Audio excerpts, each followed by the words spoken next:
Yet again, we have a fantastic guest today, a somewhat famous viral guest, Brianna Woodson. She goes by Bri Woodson. She also goes by the Controversial Blonde. If you have not followed the Controversial Blonde on Instagram, on TikTok, on all the things, please check it out. She is incredible. And now she is the youngest Black woman to ever run for Congress in the state of Georgia. Absolutely inspirational backstory, incredible person. She's a therapist in residency right now. Just brilliant, beautiful, wonderful Brie. I'm so excited to have this conversation with her. And you're going to notice I'm alone again today. I'm so sorry. Seth and I had connected on this time earlier in the week, but again, he's in the gig economy and his gig, due to weather delays, got pushed back today. So his start and end time got pushed back. So I am here all alone. Sad, sad me yet again. But we have a great guest, Bri Woodson. Stay tuned. All right, Bri Woodson, aka the Controversial Blonde. I'm so excited to have you here with me today. I'm sorry my co-host couldn't make it. He had a work gig and the time got pushed back. So just me today, but that's okay. No worries at Um, all. Thank you for having me. Thank you for coming. Yeah, So, Bri, you are the youngest Black woman to ever run for Congress in Georgia. I You're am. Yes. already in the history books.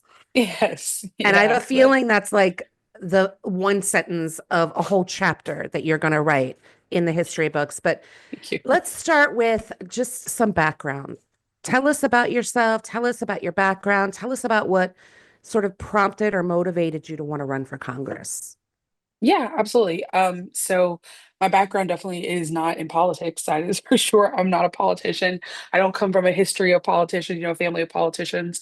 Um, the field I actually, claim as my career field. I'm a therapist in residency. I just wrapped up all my residency hours. I have a focus in substance use. Um, before that dabbled in property management, but really the meat of it is, which is what everybody loves to talk about, is I had 10 years in active addiction. Towards the end of it, I was trafficked. Ended up getting out of that, obviously. I went to treatment, got help, finished up my bachelor's degree, then just finished up my master's, like I said. Um, and as far as political anything, last year I went viral on accident. It was a complete accident. Mhm. And I posted a video criticizing the current administration fairly harshly, Mhm. pretty harshly. I saw And it. yeah, like no hashtags. I just Mhm. posted and went to bed. And I woke up to over a million views and I was like, oh, okay.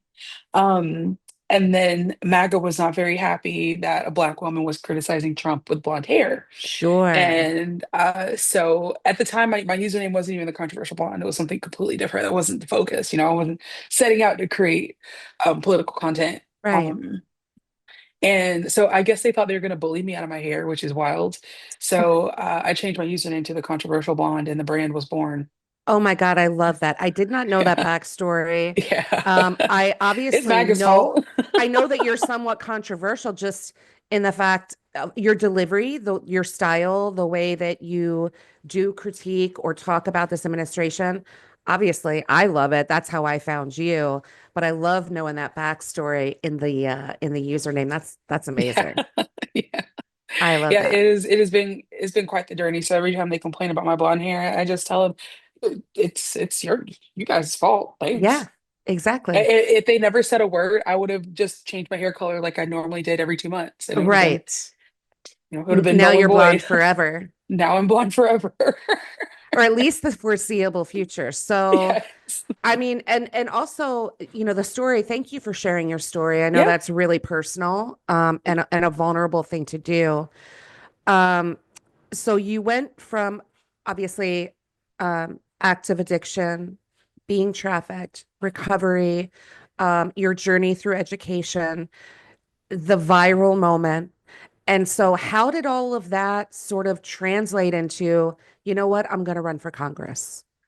Yeah. So I think just with most people, it's just a series of events. Mhm. Republicans are doing what they do very well, which is flooding the zone. You know, this fire pops up, this fire pops up, this fire pops up.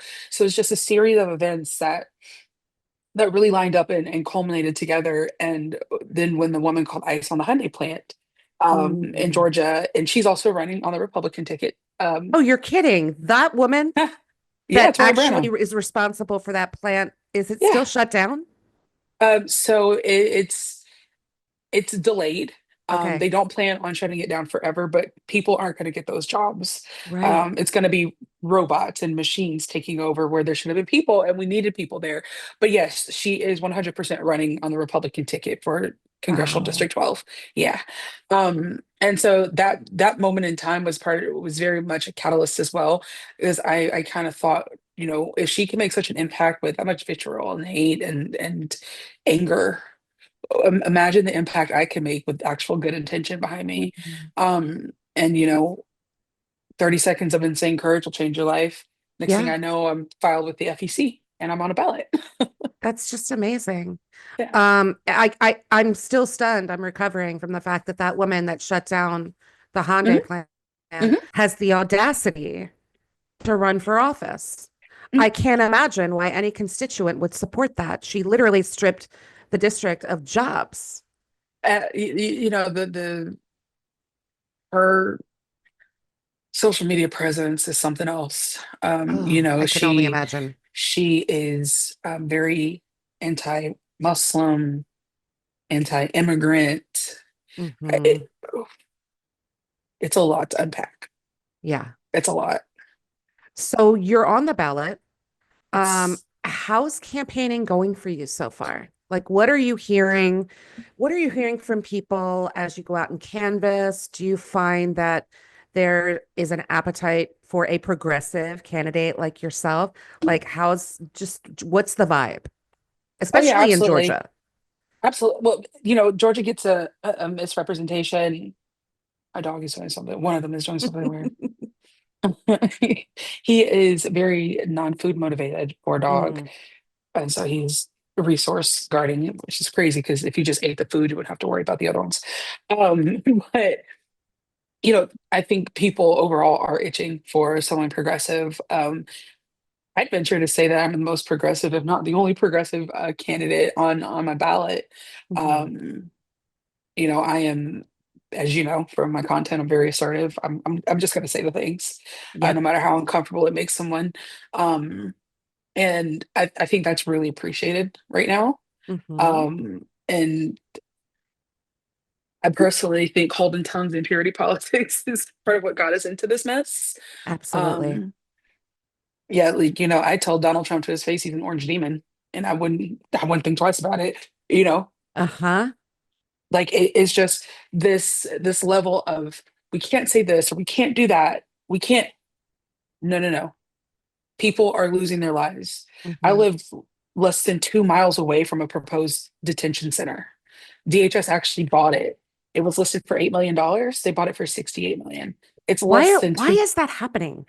There's all these detention centers and they're that have a overpaying. list price and there has to be a slush fund somewhere, Brie. There has to Yes, be. there has to be. It does not make any sense. But oh yeah, but I tell people all the time, I would exactly tell any member of this administration exactly what I thought about them Hmm. and what they're doing to the American people and our government. And I think more of that is what's needed Yeah. because the right has no issue telling us exactly what it is they think. You are already on the ballot. So right now, I'm sure you're just campaigning constantly. Um, do you feel like Georgia is ready for a progressive candidate? Um, yeah, I think we are. Um, you know, you look at especially on our state level representation who we have, you Mhm. know, even federal, like, you know, we have Ossoff, we have Senator Warnock. Yeah. I wouldn't necessarily consider them fully progressive, but the Democrats were here, we're around, Hmm. right? Hmm. And you know, you look at elected state reps like Ruha Ramam, who was the first Palestinian woman to be elected to the Georgia State House Reps. Um, the coolest thing ever was when I went to go qualify for the ballot. I was leaving the state capitol building and crossing the street with my social media manager and I hear my name and I look up and it's my state rep, Rua, recognized me from the internet. She's like, Oh "Hi, my Bri, you're gosh. right." She said, "Hi, Bri, you're awesome." I was like, "Oh my gosh, thank you." That's so It, rewarding. it really was. And we have individuals like Rua. Um, we have what is his name? Oh, his name is escaping me. I'll think of it in a minute. Hmm. But he is the youngest in the state to hold a state seat. I think he's 22, Wow. That's 21, really young. 22, maybe. Okay. Yeah, yeah. Very, very young. He might be 23, but he's very, very young. So the state is is getting back to its purple roots, I feel like. Right. Right. That's great. I'm glad to hear Yeah. that. Oh yeah. And Um, just recently the Democrats flipped a seat here locally that hasn't been held by a Democrat in over 20 years, and plus a black woman flipped it. So mhm. we're Love it. making our waves. Yeah. Love it. So Yeah. you said you're a therapist in residence. Yes. How do you think all of that training would benefit someone in politics, especially a Congress member? I'm very hard to gaslight. Yeah. Yeah. That's what I'm Yeah. talking about. Yeah. Yeah. And I make it known that I'm very hard to gaslight. Um, I'm not scared of bipartisanship. One of the strengths that I have, I think, is I teach groups, right? And I Hmm. teach addiction from a disease model neuroscience stuff. So I could have in a full group room, let's say 20 adults. I could have a CEO on this side of the room and a former gang member on this side. I have to talk to everybody at the same time, and we all have to walk out of the classroom with the same understanding. If Hmm. I can do that, I can talk to anyone, and I have a lot of patience. I have a lot of patience with Yeah. people, which I Yeah. think helps. And like I said, it's very hard to pull the wool over on someone who is trained to read between the lines. Yes. Yeah, that's absolutely what I suspected. What you might say in terms of why you're prepared for this moment, because the gaslighting that's happening all around us, Hmm. not just in Congress, but to the American people. Hmm. If you can be resilient to that and actually counteract that narrative, that's going to be so effective. It's so needed right now. Yeah, it's already been really helpful.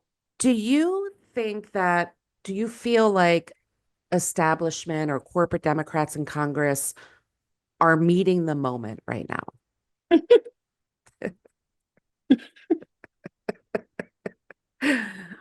Oh, love That it. means everybody. That is that yours? I Yes, love that. we actually are doing a faceless ad campaign. We start next week, just dropping these off around the district. But it's just my That's website, QR code brilliant. at the bottom, and it's just Brilliant. where's Congress? Uh-huh. Because valid question, where is Congress? And I guess, with being a progressive and it, if you're part of the old guard, Mhm. you're part of the problem. Because if the old guard was guarding the establishment, we wouldn't be here. Yeah. And So, so, you have, I think, being a congressperson, you have sort of this dual responsibility, right? mhm, You have to serve your local constituents and make sure that their needs are being met as best you can via mhm. policy initiatives, but also you have this role at the federal level. Do you think do you think that you would do you feel comfortable or do you think you would feel comfortable challenging some of the establishment Dems to meet you where you are, to kind of raise their game a little bit? Oh yeah. Yeah. Um, but I'll put it this way. Um, I've already had an ego death. I've already survived my worst day. I Mhm. am very unshakable when it comes to the things that I've decided that I want to represent and the things that I decide that I want to push forward, right? So it's either get right or get left, right? Mhm. Because I'm not going to fold and conform. Either you're going to get with this bandwagon, I guarantee you someone will replace you next election cycle. I believe you. I mean, I'm not messing with Bri. I don't think anyone should mess with Bri in Congress. I need You to know, see you in it's there. just it's just a very quiet, like, I'm not gonna make a big hubbub. I just, Hmm. it's like, okay, It's that sort of steely determination for me. There's so much yes. strength and power in that. And it resonates from you. Truly Yeah, does. like I said, I don't feel the need to yell about it, scream about it, buck up about it. It's Hmm. just literally, it is just, this is what it's gonna be. Hmm. And I have a lot of constitution and a lot of spine. You sure do. I mean, to survive all that you've been through, you absolutely are made of tougher stuff than many Americans could possibly even relate to or understand. Bree, if you had a wish list, a progressive wish list, not only for your community, but for America, what kind of things would you see on that list? Oh, just social social, safety nets for sure. Hmm. You hear the president of the United States saying, "Oh, I don't have time for daycare. I don't have time for Medicaid and Medicare." It's like, oh, okay, that's crazy. I can't believe he said that. It's like, oh, it's like verbatim. He quite literally told you guys that he does not give a damn about you. Right. He literally just told you. So it would be the polar opposite of that would be on my wish list. Hmm. Healthcare for people, access to mental health. Obviously, as someone in the mental health field, that's very close to my heart.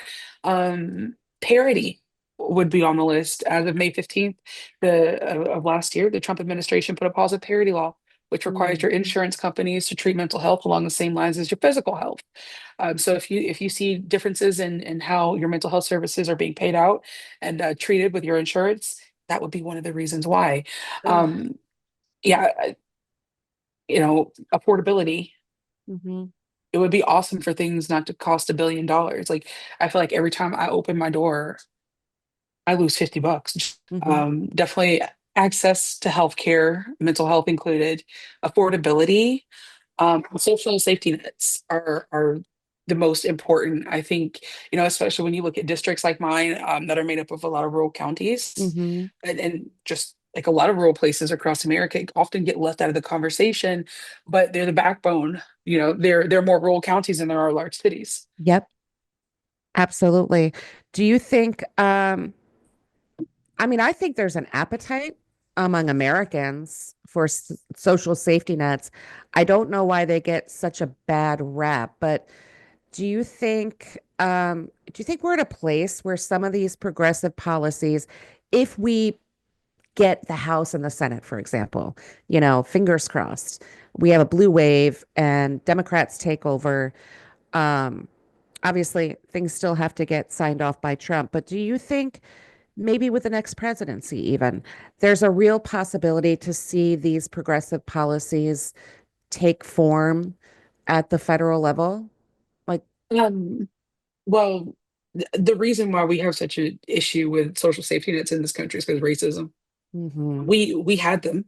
We literally had free healthcare, free college, free a lot of things. But after the civil rights movement and the Civil Rights Act was passed, white people said, "Nope, we don't want you guys to have free anything." So, and Yep. that's why we're still suffering.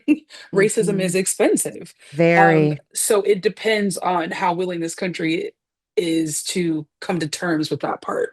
right. Because if you look at the things that like Mamdani is doing in New York, there's no reason that that could not be expanded on a federal level. Yeah, agreed. There's I no think reason. I think the only barrier to that is racism, as you said, and some people being willing to harm themselves in the pursuit of seeing other people harmed more, Yes. right? There's actually a book about that. It's called Dying of Whiteness. Mm, And a psychologist actually he explores how time and time again white communities have chosen to, for lack of better words, shoot themselves in the foot yeah. than have easier systems that would also benefit them, but also their brown or black neighbor. Hmm. Yeah, I It's think we've 100% a thing. Yeah. oh, for sure. We see it play out. Hmm. You see people that voted for Trump still are riding with Trump and are suffering. financially, right? Yes, But they still rock with him because he hates the same people that they hate. I at mean, the that's border, really, right? yeah, sure, it's the border. I mean, but when I look at sort of the remaining MAGA people, the remaining Trump supporters, especially with all of the economic turmoil that we're now experiencing, what we did in Venezuela, now we're in a war with Iran. Nobody wanted that. He was going to be the no new wars president. If you're still rocking with this guy, you've got some deep seated hatred. That's the only thing I can come up with Hmm. because you're not benefiting. At all, Yeah. at all. And Um, it's you literally looking at this political figure and saying, yeah, you can lie to me all you want to, and I don't care. I'll still go with it. ugh, it's terrible. It's like what's the limit? Like where's the line? I keep waiting for it. I don't think there is one for some people. I don't think I so either. there can't be because he's broken every promise. He's fallen short on every promise, and Hmm. yet they're still willing to support this guy. I think for some people there is no line. I think so too. Yeah, which is really sad. It is very sad.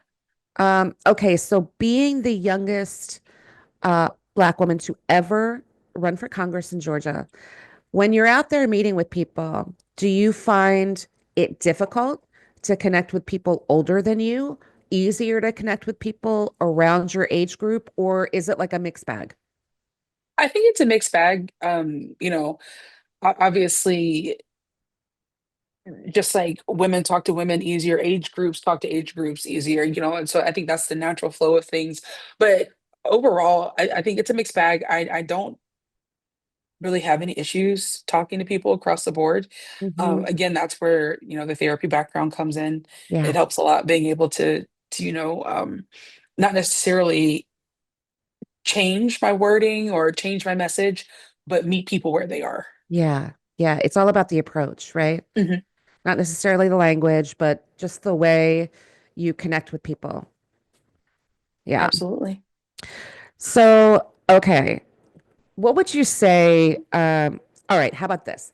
What's one really bold policy you would like to see pushed out there that isn't part of like the mainstream talking points when we talk about like universal health care and we talk about workers' rights, as progressive, these are the things that we typically, those are our talking points. Is there any really bold policies that are off the beaten path that you would like people to talk about?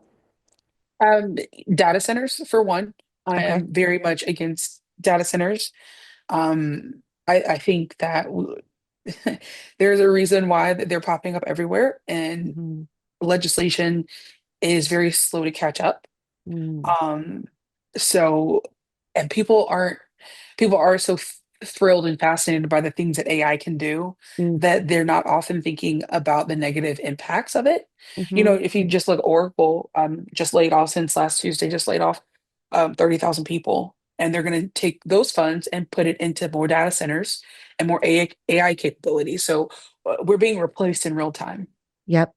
And the other thing is minimum wage. Georgia can do better. If it weren't for the federal rate of 7.25, Georgia Hmm. would still be paying minimum wage of $5.15. So I would love to see what I call Patriot pay, at least 17.76 an hour, at least. Oh, okay. Love Yeah, that, Bri. yeah. Yeah, that's brilliant. Um, so is Georgia still at 7.25 an hour for middle Uh-huh. minimum? Oh no. Hmm. Oh no. And if it wasn't, you know how it goes.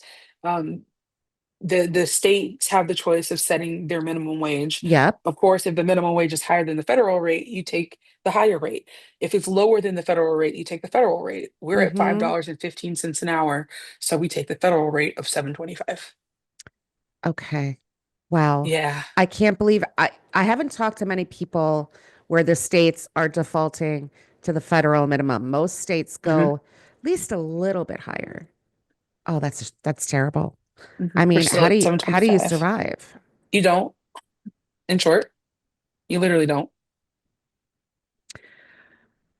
You can't. There's nowhere It's in impossible. America that you can live on 7.25 an hour. I don't Nowhere. even, you can't even rent a room on that. Mm-mm. Mm. No. I mean, you'd have to be living in your car at Hmm. 725. You probably don't have a car. Hmm. You might Yeah, be homeless at 725 an hour. There's absolutely. literally nowhere that's livable that you could No. afford to live in Mm-mm. for that kind of pay. That's terrible. Hey, Brie, any leaders or books that have kind of influenced you in this journey of running for Congress? Is it over there? Do I have it on this shelf? I don't know if it's over there. But yes, I just recently finished. Oh gosh, I can't remember who it's by. Um, it's called On Leadership, Mhm. Words from MLK. Okay. Yes, and it is a book on leadership, written by someone else, but it's all from the purview of Dr. King. Hmm. So a lot of his letters, a lot of his advice, things like that. And I have marked in it a bunch of times I and bet. flipped through it. Yeah, it's been really helpful. Okay. Now, you became sort of accidentally viral, but you ran with it, right? And you Yes. continued to put the work Yes. into your social media platforms. Do you find that it is easier to run for Congress, having done all of that networking and all of that creative work on social media? I'd say it's definitely helped as far as exposure goes. Sure. That has definitely been very helpful. It's been useful in fundraising as well, Hmm. which has been nice. But I think that's been my biggest strength is being able to use it to get my name out Yeah. has been great. And I have now figured out recipes for viral videos, so that's also helped Yeah. too. Super important. I mean, when Yes. you're running, because I think that's, this is why I created this podcast because I believe there are so many good people running as progressive grassroots candidates. They're operating on razor thin margins based on, small dollar donations. They may never have a national presence because they can't afford to buy the ad space. And, Mhm. consequently, people don't hear about them.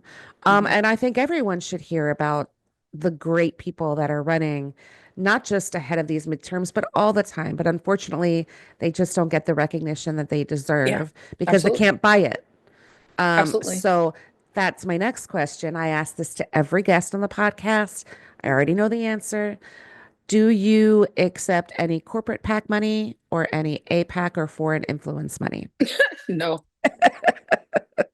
The nah, laughter is perfect nah. because, I mean, a lot of people do, Brie.